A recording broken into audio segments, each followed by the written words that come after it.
Okay. So today we will see application of Newton's second law. हमने एक example लिया है, इसको कई लोग ना एटवुड्स मशीन भी कहते हैं, ठीक है। इस प्रकार की जो अरेंजमेंट है, यहाँ पे क्या है, बेसिकली एक पुली है, वो फिक्स्ड की है सीलिंग से, यहाँ पे एक रस्सी है और इसको दो मास अटैच किए हैं, ठीक है। इसको कहते हैं एटवुड्स मशीन, ठीक है। एक नाम दे दिया खाली, बाकी कुछ नहीं। इस डायग्राम को थोड़ा बड़ा करेंगे, ठीक है। नाउ कंसिडर करते हैं, consider m2 is greater than m1। ये जो मास m2 है, it is greater than m1, ठीक है। यहाँ पे क्वेश्चन में क्या पूछेंगे कि इसका एक्सेलरेशन बताओ। m2 का एक्सेलरेशन कितना होगा, m1 का एक्सेलरेशन कितना होगा, टेंशन इन द स्ट्रिंग कितना होगा, और यहाँ पे कितना फोर्स लगेगा। दो तीन चीजें पूछेंगे, इसका acceleration, tension in the string, और यहाँ पे फोर्स कितना लगेगा, ठीक है। For this consideration most of the time we consider second, we generally consider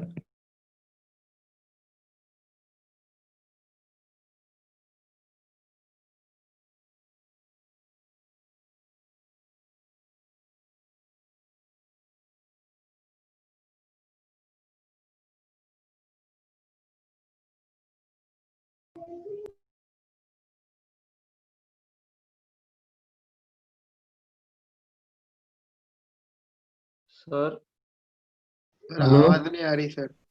sir आवाज नहीं आ रही। आवाज नहीं।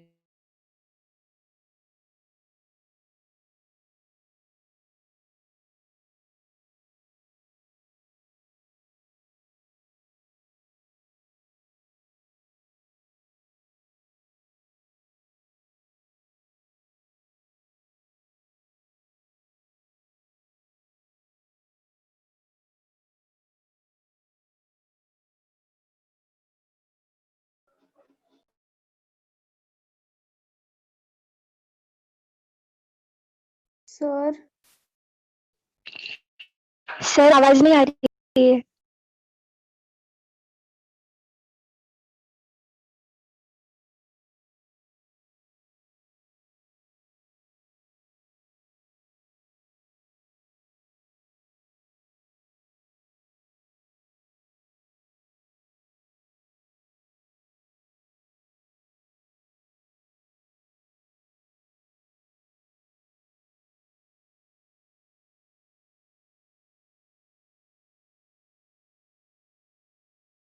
Sir hello sir.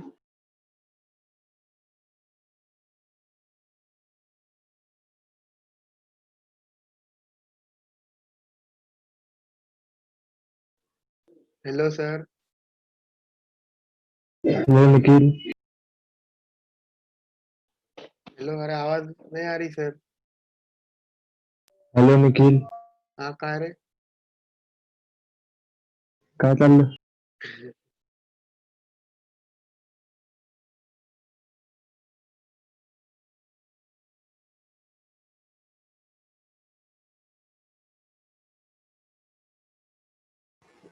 Nikhil subscribe किया?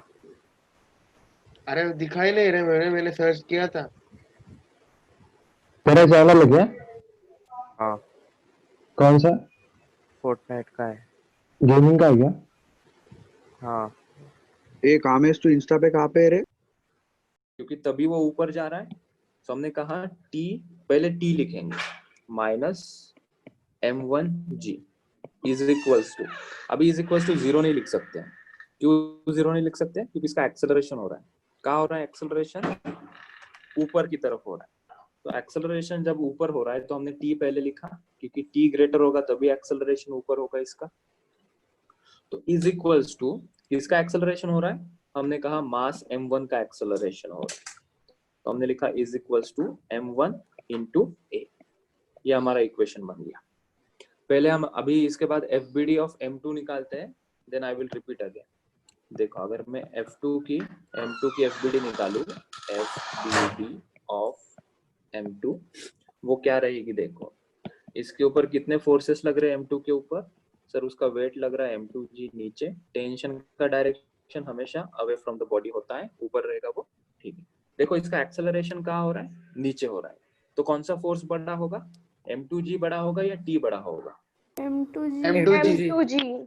तो इस बार केयरफुली देखना, मैं लिखूंगा पहले M2G minus T is equals to अगर मैं 0 लिखता हूँ, लेट्स से कि मैंने इज इक्वल्स टू 0 लिखा, इसका मतलब क्या होगा कि ये रेस्ट में इसका एक्सेलरेशन क्या होगा 0, इज इक्वल्स टू अगर तुम 0 लिखोगे मतलब ये मूव नहीं कर रहा है, ये 0 एक्सेलरेशन है।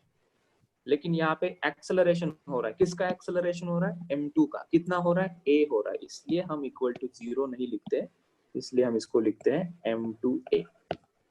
सेकेंड लॉ क्या कहता है, summation of forces is equals to MA, summation of these two forces is equals to MA, ठीक है, इसको हमने अंडरलाइन किया। So this is how we draw the equation. अभी इक्वेशन आ गए, इक्वेशन को हम सॉल्व करेंगे and we get the answer of tension T and acceleration A। Question में मास गिवन होंगे तो टेंशन T का न्यूमेरिकल आंसर और एक्सेलरेशन का भी न्यूमेरिकल आंसर हमें मिल जाएगा, ठीक है।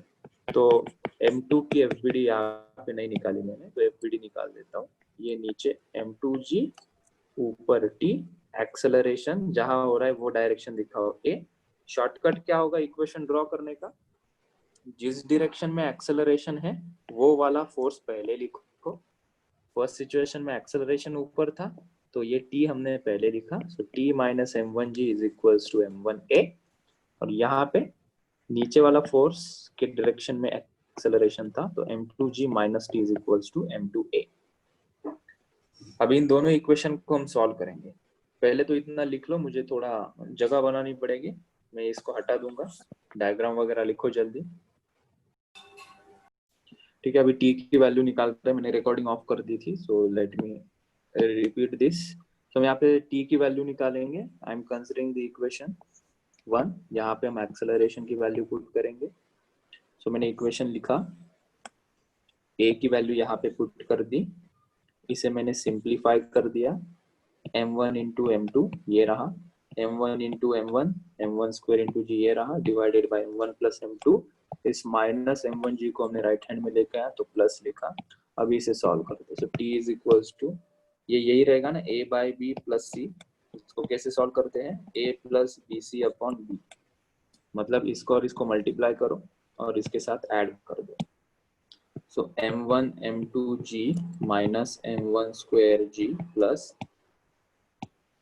इसको मल्टीप्लाई करेंगे तो क्या आ जाएगा, ये M1 square G plus M1 M2G divided by M1 plus M2।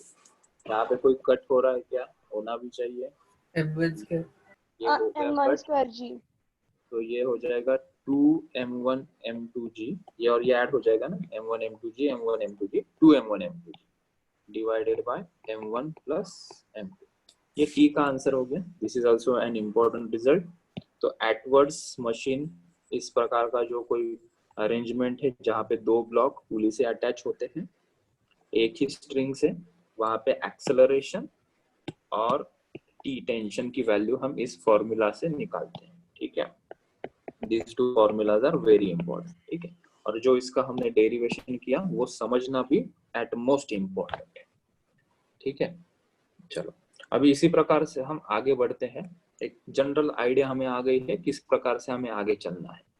दो चीजें यहाँ पे हमने नोट डाउन की थी मेरे पास, अगर वो ब्लॉक है, हाँ इस क्वेश्चन को मैं रिवाइज करके दे रहा हूँ। इस प्रकार के क्वेश्चन हमें बहुत सारे मिलेंगे। क्या क्या क्वेश्चन मिलेंगे, इस प्रकार से मिलेगा, ये प्रकार से डिफरेंट टाइप्स के क्वेश्चन हमें मिलेंगे जहाँ पे बॉडी एक्सेलरेट कर रही होगी, एक्सेलरेशन होगा। तो ये समझ लेना ये कौन सा लॉ लगाना है यहाँ पे, न्यूटन का सेकंड लॉ। क्या कहता है न्यूटन का second law, summation of forces is equals to ma।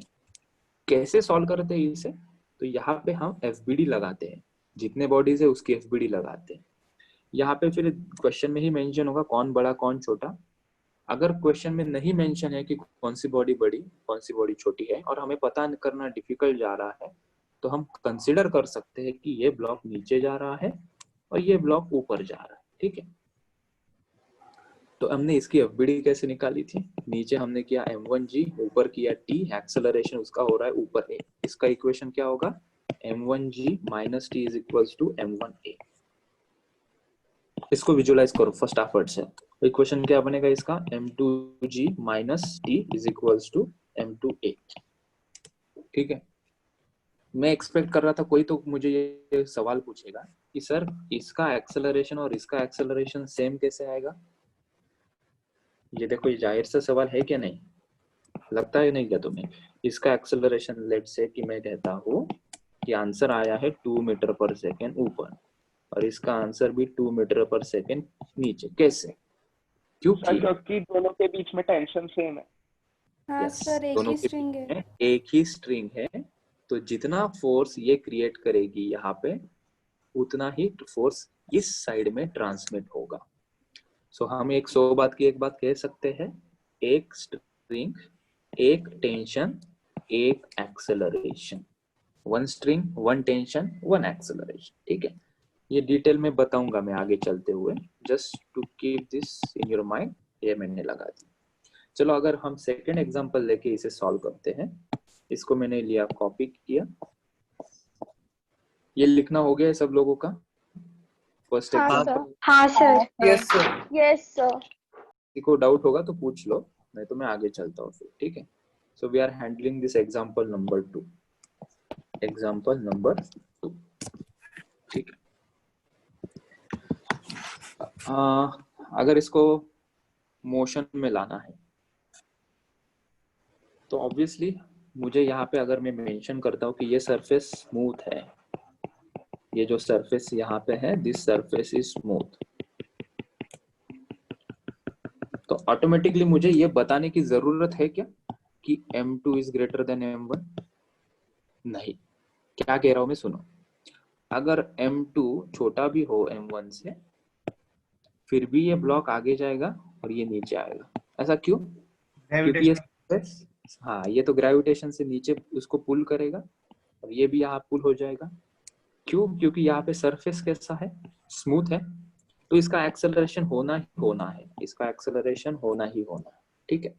Logic से क्या लगता है कहाँ एक्सेलरेशन होगा, ये तो नीचे नहीं जाएगा, इधर लेफ्ट में नहीं जाएगा और ये ऊपर नहीं जाएगा, कॉमन सेंस से m2 नीचे आएगा a एक्सेलरेशन से। तो मैंने देखा m1 कितने एक्सेलरेशन से आगे जाएगा, तो मैंने देखा one string, one tension, one acceleration, मतलब जितना एक्सेलरेशन m1 का इधर होगा उतना ही एक्सेलरेशन m2 का नीचे होगा। ओके, करना क्या है, क्वेश्चन क्या पूछेंगे, find acceleration and tension in the string, ठीक है, थोड़ा इनकम्प्लीट हो गया ना, acceleration of blocks and tension in the string, ठीक है। चलो अभी मैं एक्सपेक्ट करता हूँ कि तुम मुझे इसकी फ्री बॉडी डायग्राम निकाल के बताओ और इसकी फ्री बॉडी डायग्राम निकाल के बताओ इसका क्या इक्वेशन आएगा और इसका क्या इक्वेशन आएगा, ठीक है। तुम्हें जस्ट हेल्प करने के लिए मैं इंफॉर्मेशन दे देता हूँ, यहाँ पे इसका एक्सेलरेशन a होगा, इसका एक्सेलरेशन नीचे a होगा, यहाँ पे टेंशन t यहाँ पे होगा। सर इधर क्यों लगाया सर आपने एरो, पीछे क्यों नहीं लगाया, क्योंकि ब्लॉक से अवे की तरफ हम टेंशन t का डायरेक्शन बताते। मुझे बताओ यहाँ पे t का डायरेक्शन क्या होगा, इस रस्सी में टेंशन का डायरेक्शन नीचे होगा, ऊपर ऊपर ऊपर, किसके लिए, m2 के लिए। सो हमने यहाँ पे लगा दिया ऊपर, और वो भी कितना होगा, t होगा। अभी क्या करो तुम, इसकी फ्री बॉडी डायग्राम निकालो, FBD ऑफ m1 और FBD ऑफ m2। सो हमने पहले m1 की FBD निकाली, नीचे m1g, ऊपर नॉर्मल रिएक्शन, राइट में t, इसका मोशन कहाँ हो रहा है, राइट में। सो हमने लिखा t is equals to m1a, इसी को क्या कहते हैं, इक्वेशन ऑफ मोशन। ये जो वर्टिकल के दो फोर्सेस है m1g is equals to n, इसको इक्वेशन ऑफ मोशन नहीं कहेंगे क्योंकि y डायरेक्शन में कोई मोशन नहीं हो रहा है। अभी चलते हैं m2 की FBD निकालते हैं। m2g एक फोर्स, उसका वेट नीचे लग रहा है, टेंशन t ऊपर लग रहा है और इसका एक्सेलरेशन का एरो साइड में लगा दो इसके। अभी कोई मुझे इसका इक्वेशन बताएगा तो मजा आ जाएगी। m2g minus M2g minus m2a ये तो minus गलत हो, T is equals to M2A. m2a T minus m2g is equals to m2a, ये लिखना गलत होगा। क्यों? क्योंकि एक्सेलरेशन का हो रहा है, नीचे हो रहा है। हाँ तो वो लिखेंगे m2g minus t is equals to m2a। ठीक है, ये हमारा इक्वेशन ऑफ मोशन हो गया इसका, इसको हमने अंडरलाइन कर लिया। ठीक है, अभी मुझे बताओ एक्सेलरेशन कितना आएगा यहाँ से। तो हमने किया इसको इक्वेशन ए और इसको इक्वेशन बी, दोनों को यहाँ पे लिख लिया। t is equals to m1a और जो दूसरा इक्वेशन मिला है m2g minus t is equals to m2a। मुझे बताओ इस इक्वेशन में कितने वेरिएबल्स है। m1 m2 की वैल्यू गिवन होगी इक्वेशन में, तो m1 m2 छोड़ के कितने वेरिएबल्स है इक्वेशन में? तो tension t and acceleration a। और हमारे पास इक्वेशन भी कितने हैं? हमारे पास दो इक्वेशन है, दो इक्वेशन, दो अननोन। इक्वेशन सॉल्व हो सकता है। t की वैल्यू m1a यहाँ रख दो, तो हम लिख सकते हैं m2g minus m1a is equals to m2a। यहाँ से a आ जाएगा, m2g is equals to m2a plus m1a। इसे सिंप्लीफाई करो तो ये हो जाएगा m2g is equals to a common आ गया यहाँ से m1 प्लस m2, एक्सेलरेशन आ गया m2 upon m1 plus m2 into g। This is the answer of acceleration. और टेंशन t तो ऑलरेडी यहाँ पे आ गया है, तो these are two our answer. एक टेंशन t इतना आया और यहाँ पे एक्सेलरेशन का आंसर ये आया। दोनों ब्लॉक का एक्सेलरेशन सेम होगा क्योंकि दोनों ब्लॉक एक ही स्ट्रिंग से अटैच है। मतलब लेट से आंसर आ गया हमारा 3 मीटर पर सेकेंड स्क्वायर, तो इस ब्लॉक का भी एक्सेलरेशन कितना होगा? 3 मीटर पर second square. One string, one tension, one acceleration. Note लिख लो, ये कंफ्यूजन नहीं होगा। Note one, if one string then one tension, then this is one acceleration। ठीक है, ये ध्यान में रखते हुए ये कंफ्यूजन नहीं होगा। फिर यहाँ पे क्वेश्चन क्या लिखा है? Find tensions in the string and acceleration of each block. Find tension in the string and acceleration of each block। ठीक है, पहले तो देखो एक चीज यहाँ पे समझो बात को। ठीक है, ये तीनों ब्लॉक है, थोड़ा सा कॉमन सेंस लगाना, समझने में आसान हो जाएगी। विजुअलाइज करो, सामने तुम्हारे 3 ब्लॉक रखे हैं। ठीक है, और तुम F4 से उसे खींच रहे हो। ठीक है, तो तीनों ब्लॉक साथ में ही आगे मूव होंगे ना? क्या ये ब्लॉक यही रुकेगा और बी और ए आगे चलेंगे? ऐसा तो नहीं होगा, क्योंकि तीनों को हमने रस्सी से बंधा हुआ है। अगर तुम इसको खींचोगे तो तीनों साथ में आगे चले जाएंगे। इमेजिन हो पाया ये? हाँ तुमने सर को खींचा तो अगर ये 1 सेंटीमीटर आगे आएगा, ये भी 1 सेंटीमीटर आगे आएगा और ये भी 1 सेंटीमीटर आगे आएगा। भले कितना ही मास हो, तीनों साथ में आगे खींचे जाएंगे। ठीक है, इसका मतलब क्या है कि इन तीनों को अगर सेम फोर्स F4 से हम खींचते हैं, भले ही इन दोनों को, इनके बीच में T1 T2 टेंशन और रस्सी अलग है, लेकिन तीनों का एक्सेलरेशन ये केस में सेम होगा। क्योंकि हमने देखा F4 इसको लगाया, same amount of force transmit होगा यहाँ पे और तीनों ब्लॉक का एक्सेलरेशन सेम होगा। ठीक है, तो यहाँ पे हम एक नोट लिखते हैं। Note when multiple blocks are attached by different strings on a horizontal, then and moved by some force, then acceleration of each block will be equal. ठीक है, each block will be equal. ठीक है, चलो अभी हम सबसे पहले यहाँ पे क्या करेंगे, हम तीनों का कॉमन एक्सेलरेशन फाइंड आउट कर सकते हैं. तो सबसे पहले स्टेप 1 में मैंने क्या किया, मैंने कॉमन एक्सेलरेशन फाइंड आउट किया. सबसे पहले हम कॉमन एक्सेलरेशन फाइंड आउट कर सकते हैं. ठीक है, मैंने लिखा F is equals to ma. ठीक है, मुझे एक्सेलरेशन फाइंड आउट करना है, तो मैंने लिखा A इज इक्वल्स टू F बाय m. तो F को लिखेंगे हम 60 न्यूटन डिवाइडेड बाय, ये टोटल मास लेना है. तीनों का कितना मास है, 6 5 4. 6 प्लस 5 प्लस 4 कितना आएगा, ये 60 upon 15. that 15. is 4 meters per second square. So acceleration of each block is, so हमने लिखा acceleration of each block is equals to 4 meter per second square. ठीक है, भले ही यहाँ पे टेंशन टी अलग है दोनों में, दोनों तीनों ब्लॉक सेम हॉरिजॉन्टल सरफेस पे रखे हुए हैं.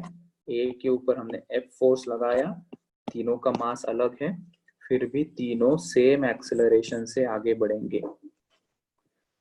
तो अगर हम लिखेंगे यहाँ पे इसका एक्सेलरेशन a है, तो इसका भी a होगा और इसका भी एक्सेलरेशन a होगा. चलो, तो एक्सेलरेशन तो आ गया हमारा, इसका आंसर तो आ गया. कितना आया ये, 4 मीटर पर सेकेंड स्क्वायर. मतलब 6 kg का एक्सेलरेशन भी कितना है, 4 मीटर पर सेकेंड स्क्वायर. इसका भी उतना है और इसका भी उतना ही है. अभी बात आती है tension T in the string. इतना लिख लो, फिर मैं टेंशन इन द स्ट्रिंग का बताता हूँ. सो हम सेकंड अभी निकालते हैं टेंशन इन द स्ट्रिंग. उसके लिए मैं FBD ऑफ A निकालूंगा. हम सबके FBD निकालेंगे, डोंट वरी. मैं A से शुरुआत कर रहा हूँ. कितने स्ट्रिंग है यहाँ पे, 2 स्ट्रिंग है, तो यहाँ पे टेंशन T1 होगा और इसके लिए टेंशन T2 कंसिडर करते हैं. 3 स्ट्रिंग होती, अगर यहाँ पे और एक D ब्लॉक होता तो यहाँ पे हम टेंशन T3 रहते. ठीक है, क्योंकि 2 अलग अलग स्ट्रिंग है, तो A की FBD मैंने निकाली. जहां मोशन हो रहा है वही फोर्सेस अब दिखाएंगे. ये F इधर हो रहा है 60 न्यूटन. टेंशन T1 का डायरेक्शन क्या होगा, अवे फ्रॉम द ब्लॉक, तो उसको दिखा दिया मैंने लेफ्ट में, कितना T1. एक्सेलरेशन कहाँ हो रहा है ब्लॉक का, राइट में हो रहा है, कितना हो रहा है, A हो रहा है. ठीक है, अभी इसका इक्वेशन निकालते हैं. क्या आएगा इक्वेशन, 60 माइनस T1 आएगा या T1 माइनस 60, क्या लिखाना चाहिए, 60 minus T1. 60 minus minus T1 60 minus T1 is equal to क्या लिखेंगे, M1A. M1A. That is 6 into A. Correct. A की वैल्यू हमें पता है, 60 minus T1 is equal to 6 into 4. यहाँ से T1 आ गया सीधा सीधा, तो T1 कितना आ जाएगा यहाँ से, 60 माइनस 24. सो T1 कितना आया, 60 माइनस 46 Newton. 6 न्यूटन. ठीक है, अभी यहाँ पे B की FBD और C की FBD निकाल सकते हैं. तो B की FBD थोड़ी देर के लिए रहने दो, तुम C की FBD निकालो और मुझे T2 की वैल्यू बताओ. Draw the FBD of C and let me know the value of T2. ठीक है, मैं यहाँ जगह बना देता हूँ तुम्हारे लिए, तुम इसे सॉल्व करके मुझे बताओ.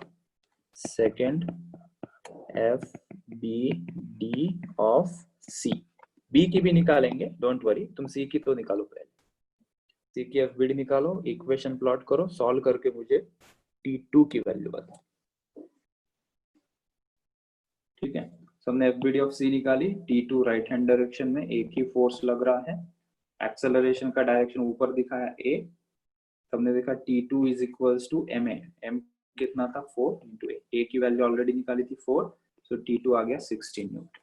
अगर हम बी की एफबीडी निकालेंगे तभी भी आंसर मिलेगा। अगर मैं इसकी एफबीडी निकालता हूँ यहाँ पे ऊपर 3 निकाल के F B D of B, यहाँ पे T1 लग रहा है इधर, T2 लग रहा है इधर, एक्सेलरेशन हो रहा है इधर। इसका इक्वेशन क्या बनेगा? एक्सेलरेशन जो डायरेक्शन में है वो पहले फोर्स लिखो T1, तो हमने लिखा T1 minus T2 is equals to mv into a। ठीक है, तो यहाँ पे हमने ऑलरेडी लेट से कि C का इक्वेशन निकालने से पहले हमने ये एफबीडी निकाली होती तो क्या असर होता? कुछ नहीं, यहाँ से हम T1 की वैल्यू उठाते, यहाँ पे रखते थे, कितनी आती वो 36 न्यूटन, और एक्सेलरेशन भी हमें पता था कितना है 4 मीटर पर सेकेंड स्क्वायर, और इसको सॉल्व करते हम T2 तभी भी आंसर हमें 16 न्यूटन मिलता। तो सर आपने एफबीडी वो V क्यों नहीं निकाली फिर? क्योंकि C का इक्वेशन निकालना काफी आसान था, उसके अंदर सीधा सीधा आ गया T2 is equals to MCA। तो थोड़ा सा स्मार्ट बने हम, यहाँ पे कैलकुलेशन आसान करने के लिए हमने सीधा सीधा C की एफबीडी निकाली। चलो मान लो कि अगर तुम इससे ही निकालना चाहते हो T2 तभी भी आंसर 16 न्यूटन आना चाहिए, वो चेक करते हैं। मैं थोड़ी जगह बना लेता हूँ, नीचे इसको हटाओ, क्या ये लिख लिया है तुमने? इसको मैं डिलीट कर हाँ सर। किया मैंने। तो यहाँ से अगर हम T2 निकालेंगे तो क्या आएगा? T1 की वैल्यू पुट करेंगे, T1 कितना आया था 36 minus T2 is equals to mass of B कितना है 5 इंटू एक्सेलरेशन कितना है 4। 4 36 माइनस 20 T2, सो T2 भी यहाँ से मिलेगा 16 न्यूटन। तो यहाँ से एक सबक हमें मिला, हमेशा तीनों की एफबीडी निकालने की जरूरत हो ऐसा नहीं है। हम अगर A और C की भी एफबीडी निकालते तभी भी हमें T1 T2 मिल गया था। तो मुझे B की एफबीडी निकालने की जरूरत पड़ी क्या? नहीं पड़ी। ठीक है, लेकिन अगर तुम निकालते हो तो अच्छी बात है, आंसर तभी भी सेम आ जाएगा, यहाँ से तुम चेक कर सकते हो। देखो कुछ डाउट होगा तो पूछ। चलो अब ये नेक्स्ट वाला क्वेश्चन, एग्जाम्पल 3, 4 जो कुछ होगा, यहाँ पे वैल्यूज दिए हैं, वैल्यूज में लिखता हूँ। ये दिया है 10 kg, ये दिया है 5 kg, और ये दिया है 20 kg। ठीक है, इसको C करो, सिमेट्री अच्छी दिखेगी, C ब्लॉक। ठीक है, और पूछा है find acceleration of each block and tension in the string।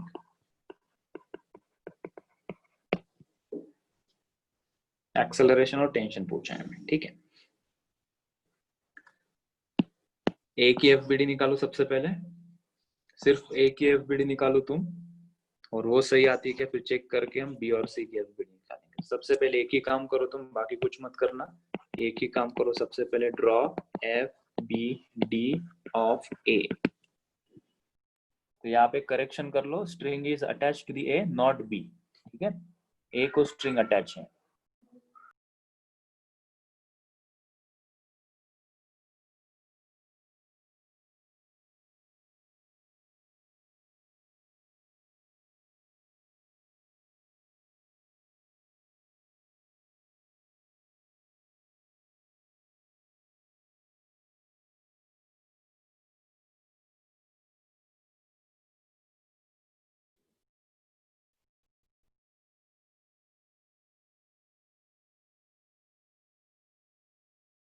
Sir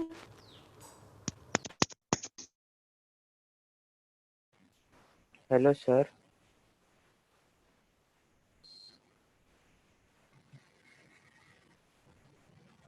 hello,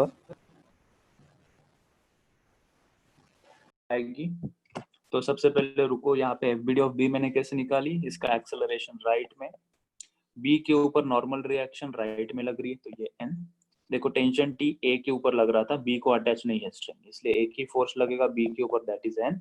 तो इक्वेशन ऑफ मोशन लिख लिया हमने, N is equals to M B into A. ठीक है, यहाँ पे दो अननोन है, फिर भी एन और ए, हमें और इक्वेशन लगेगा, तो हमने एफ बी डी ऑफ सी निकाली। सी की एफ बी डी देखो, तो मैंने पॉइंट से दिखाया सी को, उसका वेट नीचे लगेगा एम सी इंटू जी, और ऊपर टेंशन टी लगेगा away from the body. Acceleration कहाँ हो रहा है इसका, नीचे हो रहा है, Downward. तो इसका इक्वेशन लगा दो, क्या आ जाएगा, M C into G minus T is equals to M C into A. Mass की वैल्यू पुट कर देंगे, यहाँ पे कितनी है मास की वैल्यू, 20 इंटू ये 10 minus T is equals to 20 into A. तो हमारे पास तीन इक्वेशन आ गए, करेक्ट, ये एक इक्वेशन, ये एक इक्वेशन और ये एक इक्वेशन। ठीक है, चलो इसे लिख लो, पहले इसको अंडरलाइन कर लो, 1 2 और ये 3। लिख लिया सर। ठीक है, हाँ हो गया, लिख लिया।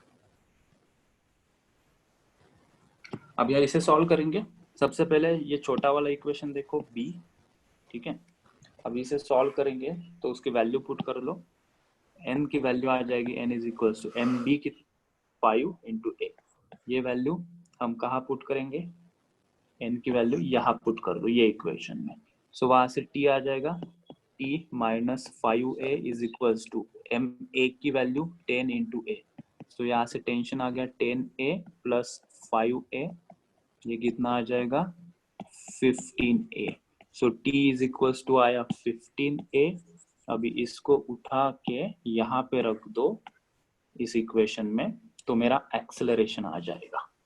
ठीक है, तो सबसे पहले हमने इसको सॉल्व किया, वहां से n की वैल्यू मिली मुझे 5a, फिर a is the acceleration, n की वो वैल्यू हमने यहाँ पे पुट कर दी। So t minus 5a is equals to 10a, so t is equals to 10a plus 5a, that is 15a। अभी ये वैल्यू हम यहाँ पे पुट कर देंगे, मैं इसको थोड़ा ऊपर कर देता हूँ, तो यहाँ पे जब पुट करोगे 20 into 10 200 minus 15a is equals to 20a। So 200 is equals to 35a। तो a कितना आएगा, कैलकुलेट करो और बताओ मुझे। a आ गया यहाँ से 200 अपॉन 35, वो सॉल्व करोगे कितना आ जाएगा 5.71 7 और 40/7। 40/7।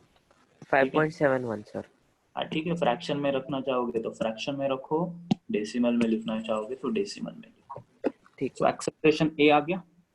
अब ये एक्सेलरेशन की वैल्यू तुम यहाँ पे पुट करो, मुझे n की वैल्यू बताओ, वही एक्सेलरेशन की वैल्यू यहाँ पे पुट करो और t की वैल्यू बताओ।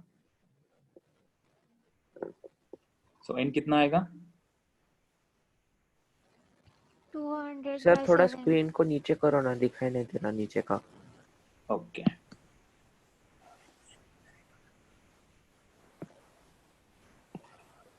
हाँ ठीक है।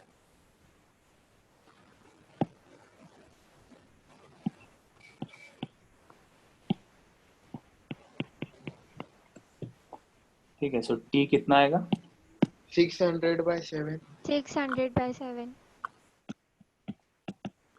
600/7। ठीक है, सो ये एक आंसर हो गया, ये एक आंसर हो गया। अभी क्या चाहिए मुझे, n का आंसर चाहिए। n कितना आ जाएगा 200 by 7. 200/7. This is another answer. ठीक है, तो ये आंसर हो गए हमारे।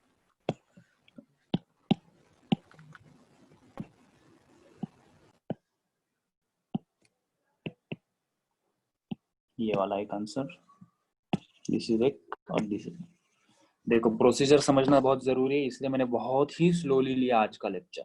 Okay, so that you will understand कि कैसे एफबीडी निकालते हैं, कैसे एक्सेलरेशन का डायरेक्शन दिखाते हैं, कैसे इक्वेशन लिखते हैं और उसे सॉल्व कैसे करते हैं। ठीक है, तो यहाँ पे कितने अननोन थे हमारे। लास्ट बात बहुत जरूरी समझो, जब मैंने पहली एफबीडी निकाली तो मेरे पास कितने अननोन आ गए, ना मुझे टी पता था, ना एन पता था, ना ए पता था। सो आई हैव 3 अननोन। तो मुझे कितने इक्वेशन लगेंगे 3 अननोन सॉल्व करने के लिए, 3, 1 2 और ये 3 इक्वेशन मिले। तो एक एक करके हमने एक एक वैल्यू लाई और तीनों अननोन हमें मिल गए। ठीक है, n मिल गया, एक्सेलरेशन मिल गया, टेंशन मिल गया। आया समझ में? ओके, आज यही रुकते हैं हम।